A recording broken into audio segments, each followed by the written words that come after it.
இன்றைக்கி நம்ம பார்க்க போகிறது 10ஆம் வகுப்பு இயல் 2 விருந்து போற்றுதும்.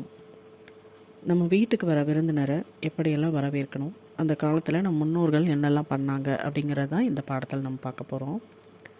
தம் வீட்டுக்கு வரும் விருந்தினரை முகமலர்ச்சியோடு வரவேற்று உண்ண உணவும் இருக்க இடமும் கொடுத்து அன்பு பாராட்டுவதே விருந்தோம்பல். முன்பின் அறியாத புதியவர்களுக்கே விருந்தினர் என்று பெயர். விருந்தே புதுமை என்று கூறியவர் தொல்காப்பியர். திருவள்ளுவர் இல்லறவியலில் விருந்தோம்பலை வலியுறுத்த ஒரு அதிகாரத்தையே அமைத்திருக்கிறார். இல்லறம் புரிவது விருந்தோம்பல் செய்யும் பொருட்டே என்கிறார் திருவள்ளுவர். முகம் வேறுபடாமல் முகமலர்ச்சியோடு விருந்தினரை வரவேற்க வேண்டும் என்பதை மோப்பக் குலையும் அனிச்சம் என்ற குரலில் திருவள்ளுவர் கூறுகின்றார். விருந்தினரை போற்றுதல் இல்லற கடமையாக இருந்தது.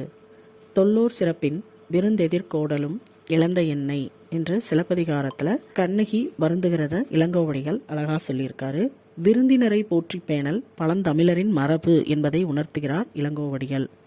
கல்வியும் செல்வமும் பெற்ற பெண்கள் விருந்தும் ஈகையும் செய்வதாக கம்பர் குறிப்பிட்டுள்ளார். பொருந்து செல்வமும் கல்வியும் பூத்தலால் வருந்தி வந்தவர்க்கு ஈதலும் வைகளும் விருந்தும் அன்றி விளைவன யாவையே என்று கம்பராமாயணத்தில் சொல்லியிருக்காங்க. கலிங்கத்து பரணியிலும் ஜெயங்கொண்டார் விருந்தினருக்கு உணவிடுவோரின் முகமலர்ச்சியை ஓமையா சொல்லியிருக்காரு. விருந்தினரும் வறியவரும் நெருங்கி உண்ண மேன்மேலும் முகம் மலரும் மேலோர் போல என்று கலிங்கத்து பரணி 477வது பகுதியில் சொல்லியிருக்காங்க. தனித்து உண்ணாமை என்பது தமிழரின் விருந்தோம்பல் பண்பின் அடிப்படை.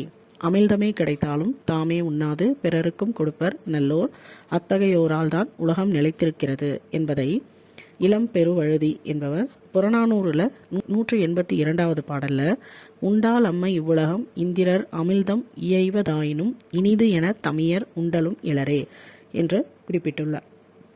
நடு இரவில் விருந்தினர் வந்தாலும் மகிழ்ந்து வரவேற்று உணவிடும் நல் இயல்பு தமிழருக்கு உண்டு. இதை அல்லில் ஆயினும் விருந்துவரின் உவக்கும் என்று நற்றிணை பாடல்ல 142வது பகுதியில் குறிப்பிட்டிருக்காங்க. வீட்டிற்கு வந்தவருக்கு வறிய நிலையிலும் எவ்வழியிலேனும் முயன்று விருந்தளித்து மகிழ்ந்தனர் நம் முன்னோர். தானியம் ஏதும் இல்லாத நிலையில் விதைக்காக வைத்திருந்த திணையை உரலில் இட்டு குத்தி எடுத்து விருந்தினருக்கு விருந்தளித்தாள் தலைவி. இதனை புறநானூறு 333வது பகுதியில் குரல் உணங்கு விதைத்தினை உரல்வாய் பெய்து சிறிது புறப்பட்டன்றோ இழல் என்று காட்சிப்படுத்தப்படுகிறது. நேற்று வந்த விருந்தினரை பேணுவதற்கு பொருள் தேவைப்பட்டதால் இரும்பினால் செய்த தன் பழைய வாளை பணயம் வைத்தான் தலைவன். இன்றும் விருந்தினர் வந்ததால் தன் கருங்கோட்டு சீரியாளை பணயம் வைத்து விருந்தளித்தான் என்கிறது புறநானூறு. இச்செய்தியை நொருணை வந்த விருந்திற்கு மற்ற தன் இரும்புடை பழவால் வைத்தனன் இன்று இக்கருங்கோட்டு சீரியால் பணயம் என்று புறநானூறு 316வது பகுதியில் கொடுத்திருக்காங்க. இளையான்குடி மாற நாயனாரின் வீட்டுக்கு வந்த சிவனடியாருக்கு விருந்தளிக்க அவரிடம் தானியம் இல்லை. எனவே அன்று விதைத்துவிட்டு வந்த நெல்லை அரித்து வந்து பின் சமைத்து விருந்து படைத்த திறம் புராணத்தில் காட்டப்படுகிறது. நெய்தல் நிலத்தவர் பாணர்களை வரவேற்று குழல் மீன் கறியும் பிறவும் கொடுத்தனர் என்கிறது சிறு பாணாற்று படை.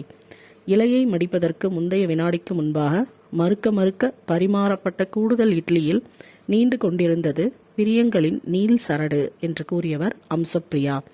இல்லத்தில் பலரும் நுழையும் அளவிற்கு உள்ள பெரிய வாயிலை இரவில் மூடுவதற்கு முன்னர் உணவு உண்ண வேண்டியவர்கள் யாரேனும் உள்ளீர்களா என்று கேட்கும் வழக்கம் இருந்ததை பலர்புகு வாயில் அடைப்பக் கடவுணர் வருவீர் உளீரோ என்ற குறுந்தொகை 118வது அடிகளில் புலப்படுத்துகின்றன. மருந்தே ஆயினும் விருந்தொடு உண் என்று கொன்றை வேந்தனில் ஔவையார் பாடியிருக்காங்க. அவர் பாடிய தனிப்பாடல்ல வரகரிசி சோறும் வலுதுணங்காய் வாட்டும் முரனெனவே புளித்த மோரும் திறமுடனே புல்வேலூர் பூதன் புரிந்து விருந்து இட்டான் ஈது எல்லா உலகம் பெறும் என்று அவர் கூறுவதிலிருந்து வள்ளல்களால் விருந்தினர் போற்றப்பட்டதை அறிய முடிகிறது.